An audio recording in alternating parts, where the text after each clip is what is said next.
Okay, Assalamualaikum dan salam sejahtera. Nama saya Rizal Ahmad, founder Ilham Trade Network. So, video ini tentang kenapa big trader perlukan liquidity. Seperti yang saya sebutkan dalam video yang first tu, iaitu liquidity ni ialah stop loss retail trader. Okay. Big trader perlukan liquidity untuk diorang gerakkan market. Sebab market ni dia bukan bergerak berdasarkan pattern, tapi dia bergerak berdasarkan liquidity yang big trader collect. Okay. Sebab big trader ni dia masuk bukannya masuk sikit-sikit punya position tau. Dia makan masuk ribuan lot sebab dia orang punya modal banyak. Okay, dia orang punya modal banyak.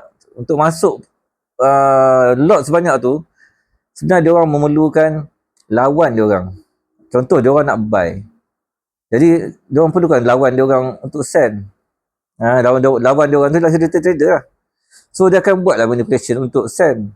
Sebab sebenarnya dia tujuan dia, nanti saya cerita, tujuan dia buat sell tu sebab dia takkanlah nak beli dengan harga yang mahal, betul tak? Kalau you nak beli, you takkan beli dengan harga mahal. You kena dah beli dengan harga murah. So you umpanlah retail trader untuk sell, padahal you nak buy. You nak buy. You umpan retail trader untuk sell supaya stop loss dia orang.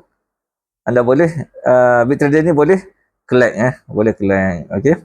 So, macam saya kata tu lah. You punya position tak kisahlah pada supply and demand ke, pada support resistance ke. Okay.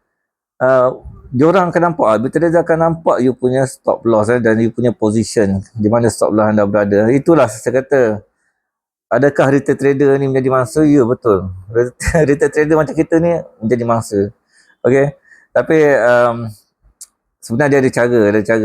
Tak ramai orang ajar pun cara tu sebenarnya. Tak ramai orang ajar cara perfect. Tak ramai orang ajar tentang cara yang detail tu secara perfect. InsyaAllah akan datang saya akan buka kelas buka kelas saya malah buat ebook dah. Okay. So kalau anda nak ebook supply ni mana, anda boleh pergi pada link di bio. Saya ada buat kat link di bio, support resistance pada link di bio. Kat situ saya ada cerita tentang big trader, tak silap saya. Okay. Untuk ilmu yang baru ni nanti saya akan buat kelas insyaAllah. Okay, itu Assalamualaikum. Itu saja. Assalamualaikum dan salam sejahtera.